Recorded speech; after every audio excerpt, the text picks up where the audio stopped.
এক্ষুনি ঠাকুরপোকে গিয়ে সব কথা খুলে বলবো।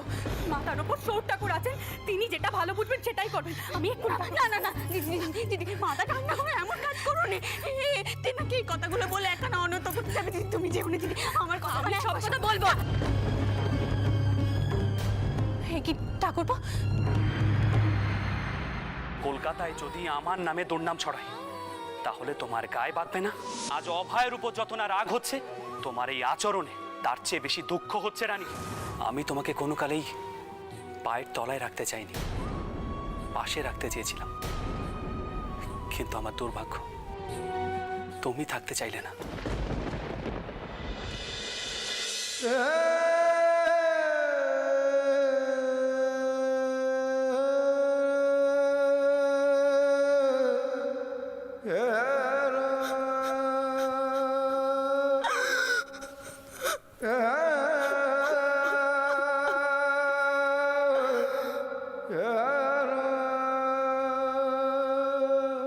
দিদি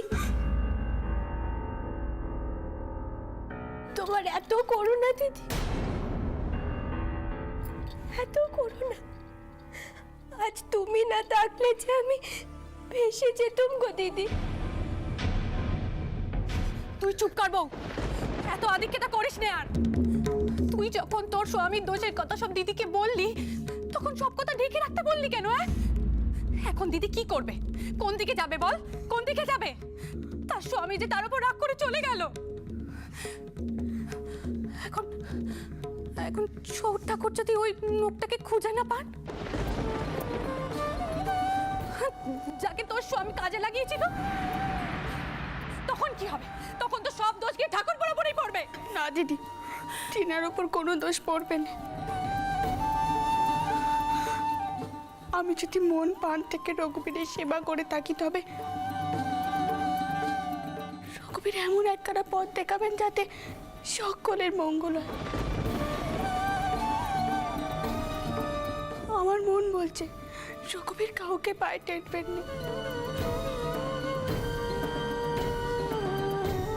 আমার রঘুবীর এত নিন্দা হতে পারেন না।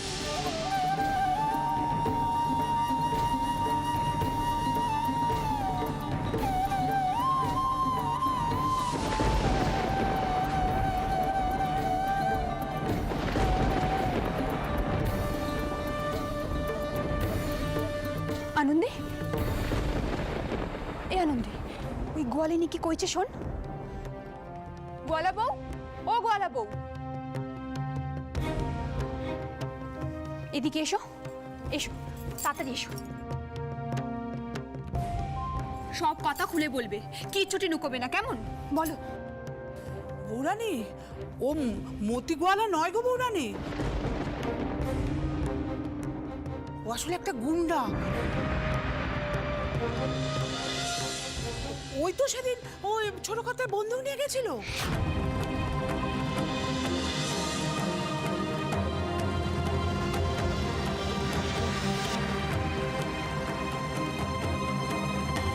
সে কোথায় জানো?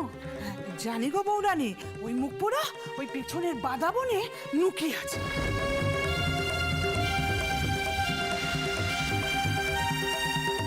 তুমি কি করে জানলে?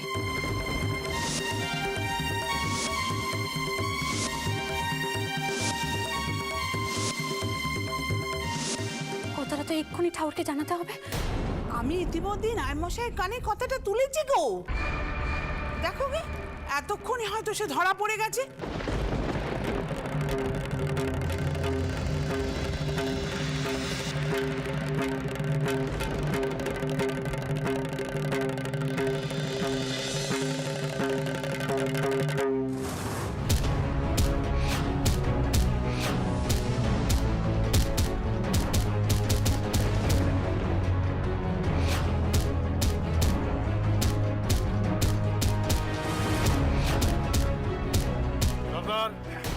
তোলো ওকে।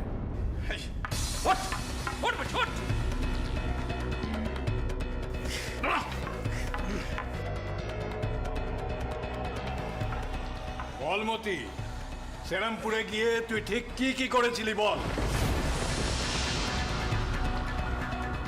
বল। আমি জানি না, আমি জানি না। জানিস না? ঠিক আছে, তোর মুখ কি করে খোলাতে হয় আমরা জানি। আমাকে ছেড়ে দাও, আমাকে ছেড়ে দাও, আমি কিচ্ছু জানি না। সর্দার, এভাবে হবে না, আরো মারো। ততক্ষণ মারবে যতক্ষণ না ও সত্যিটা বলে, আর যদি একান্তই না বলে তাহলে মেরে লাশটাকে গঙ্গায় ভাসিয়ে দেবে।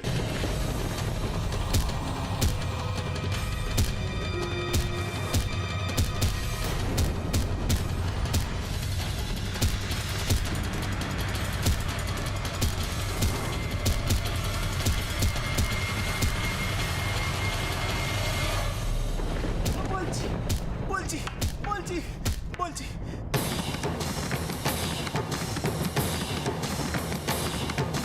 বলছি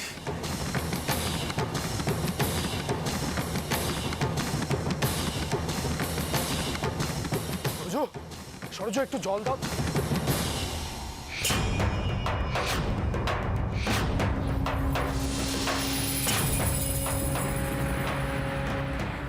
কি বউটান, আপনি এ ঘরে? কেন ঠাউরপো, আসতে নেই বুঝি? না না, এটা তো আপনারই সংসার, আর সরজ তো আপনার ছোট বোনের মতোই। হ্যাঁ ঠাউরপো, একদম ঠিক কথা বলেছ, এ তো আমারই সংসার। আর সরোজ আমার বোনের মতো হতে যাবে কেন? ও তো আমার ছোট বোন। আর ওর সঙ্গে কথা বলতে আমি এই ঘরে এসেছিল। এই ঘরে এসে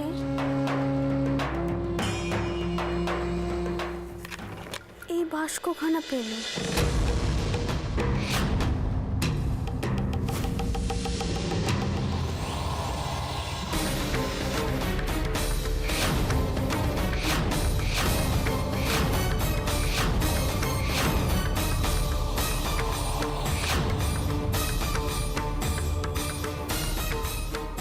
বাস্কখানা এ ঘরেই পড়েছিল, ধীরাজের পাশে।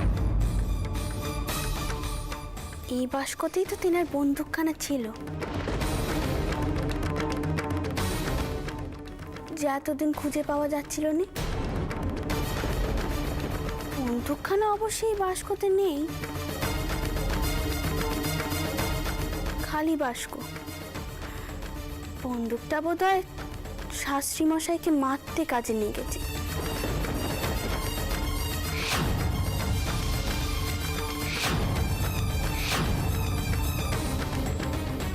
আচ্ছা ঠাউরপো, আমাদের দেরাজ থেকে এই বাস্কখানে এই ঘরে কি করে এলো বলতে পারবে?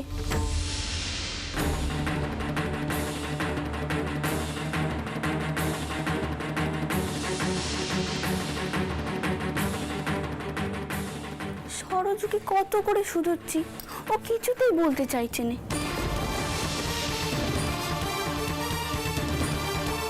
তুমি তো নিশ্চয়ই বলতে পারবে। আমি আমি তো না বউঠান, মানে আমি তো এ ব্যাপারে কিছুই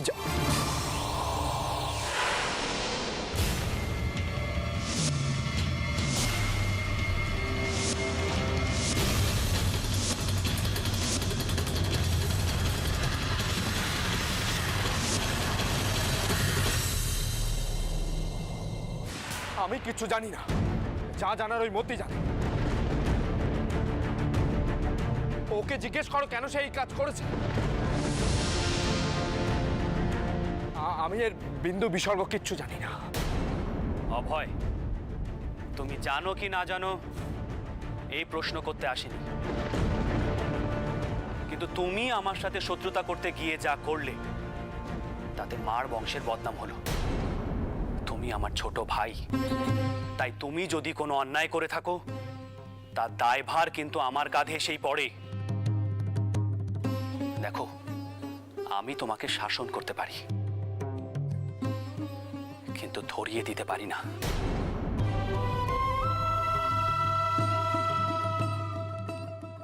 ধরিয়ে দেবে না। অভয়, অঘর্ণা শাস্ত্রীর মৃত্যুর দায়টা আমি নেব। তোমার নাম সামনেও আসবে না। নিশ্চিন্ত থাকো, এই শাস্তি আমার। বড় দাদা হয়ে ছোট ভাই বিপথে যাচ্ছে দেখেও আমি তাকে শোধরাতে পারিনি।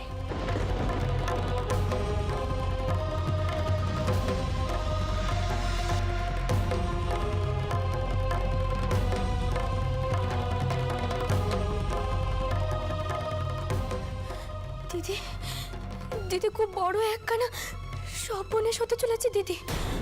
বক্তাহুর যদি সব দোষ নিজের ঘাড়ে নিয়ে নেয় তবে তো তেনার শাস্তি হবে। তখন তোমার কি হবে দিদি?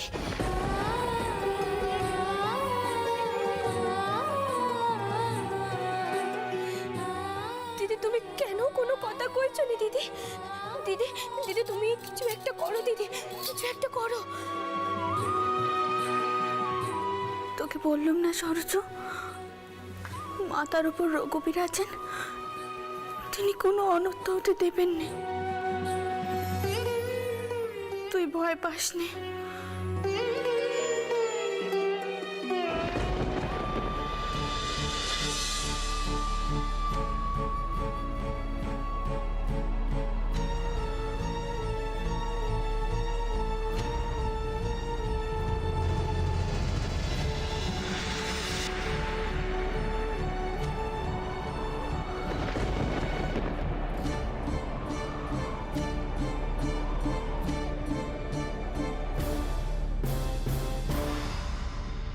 না দারোগা মশাই, না, এমন কাজ আপনি করতে পারেন না।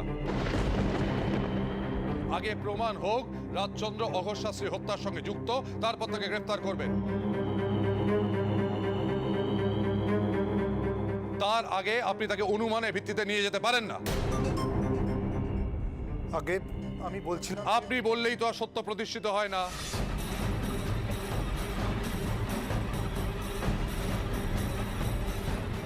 সেদিন চন্দ্র শ্রীরামপুরে ছিল না, এটা আপনারা সবাই জানেন।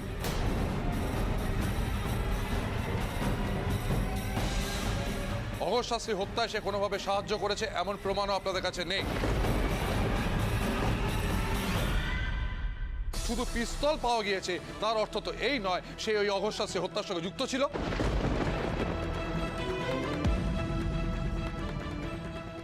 তাহলে তাকে নিয়ে যেতে এসেছেন কেন? বড় মা, এখন কি হবে? দারোগা কি চন্দরকে এখন ধরে নিয়ে যাবে? এই যে বড় অন্যায়, উনিও কি পারবেন না এই সব কিছু আটকাতে? ও বড় মা, বলো না কি হবে এখন? জনার্দনের উপর ভরসা রাখ, ভরসা রাখ। উনি কোনো অন্যায় হতে দেবেন না। চন্দর নির্দোষ, পেমান হবে। আর কি করে পেমান হবে তুমি বলতে পারো? আমার চন্দর যে দোষ করলো রে তার সাজা পাবে। হে জনার্দন, এমন দিনও আমাকে নিজের চোখে দেখতে হবে। কতবার কয়েছি যুগি, আমি কতবার কয়েছি, কিন্তু আমার কথা তুই শুনিস না। বলেছি ও বেটাকে কালা পাহাড়ের সঙ্গে মিশতে দিস নে, দিস নে মিশতে। আমার কথা শুনলি নে। আমি এও বলেছি মাথা দিব্যি নে ছেলেকে।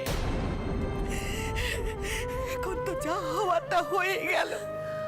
জানি নে, জানি নে কার পাপে সব হচ্ছে। বাড়ির ছেলেকে কিনা কোতোয়ালিতে টেনে নিয়ে যাবে। কোতোয়ালিতে যেতে হবে তো? বেশ, তো চলুন, আমি তৈরি।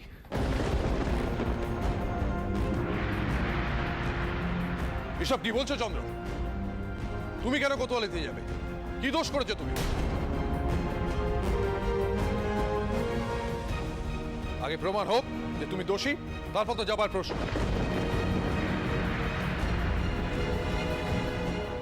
বাবা মশাই, শোনো চন্দ্র, আমি কোনো কথা শুনতে চাই না। তুমি কোথাও যাবে না।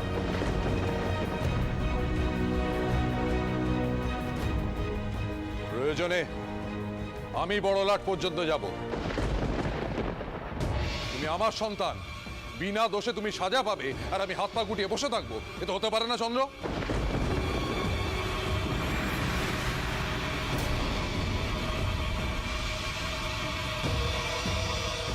এ আমি মেনে নিতে পারি না। আমিও মানতে পারছি না আমার চন্দর অন্যের দোষে সাজা পাবে। আমি কিছুতেই মানতে পারছি না। আমার এখন কি করা উচিত বলো, তোমরা বলো না কি করা উচিত আমার, বলো না। অন্যের দোষে সাজা পাবে মানে কি কইছিস তুই? আর দোষে চন্দর সাজা পাবে জানিস? বল যোগী বল, চুপ করে থাকিস নে। এখন তোর ব্যাটার মাথার উপর মহা বিপদ, তুই চুপ করে থাকিস নে। রঘুবীর থাকতে কোনো ক্ষতি হবে না মা, আপনি ভয় পাবেননি, কোনো অমঙ্গল হবে না। বৌমা এখনো তুমি এই কথা বলছো মা? হ্যাঁ মা, আমি বলছি, রঘুবীরের ওপর ভরসা রাখুন।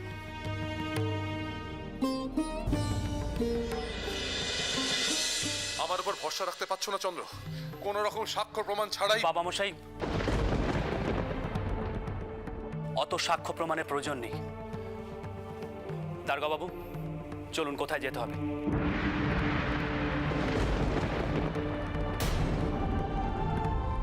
শুধু আপনারা নয়, ব্রাহ্মণ সমাজও যদি আমাকে কঠিনতম শাস্তি দেয়, সেটাও আমি মাথা পেতে নেব।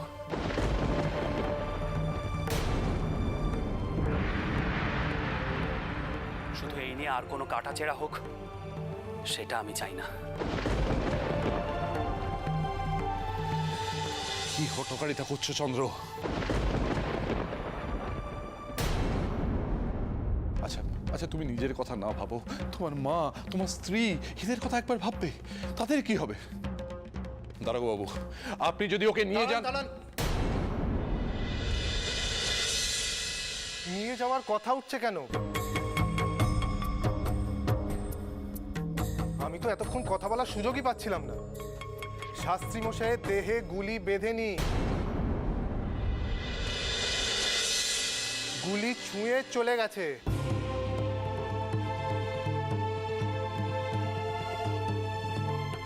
তাহলে তিনি মারা গেলেন কি করে? অন্য কোনো কারণে তার মৃত্যু হয়েছে।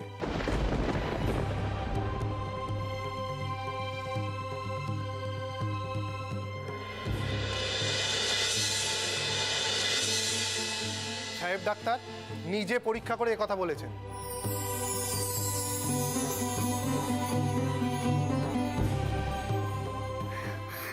তুমি আছো রঘুবীর, তুমি আছো।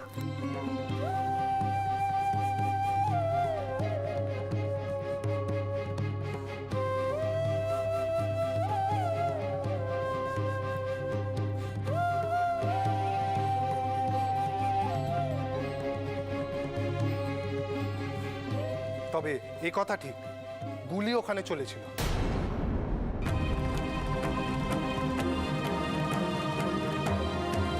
আর এই পিস্তল ওই এলাকা থেকেই পাওয়া গেছিল। ওটা আমার পিস্তল।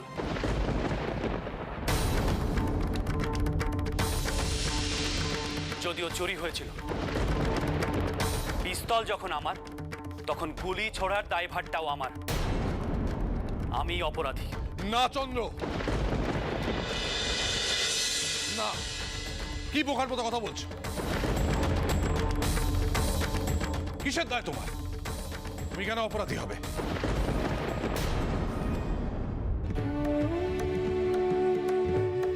আমি জানতাম রঘুবীর, তুমি কি পা করবে, আমি জানতাম তুমি আমার বার্তাটা শুনবে। তুমি কারোর সঙ্গে কোনো অন্যায় হতে দেবে না। তোমার অনেক দয়া রঘুবীর, অনেক দয়া। আর কেউ তেনার নামে দোষ দিতে পারবে না। কেউ না। বৌমা, বৌমা, চন্দ্র রক্ষে পেয়েছে মা, চন্দ্র রক্ষে পেয়েছে। রঘুবীরের জন্য আমি সোনার চাঁদা করিয়ে দেবো মা। তোমার অচলা ভক্তিতে আমার চন্দন বদনামের হাত থেকে রক্ষে পেয়েছে। তুমি যে আমার সংসারের আসল মা লক্ষ্মী।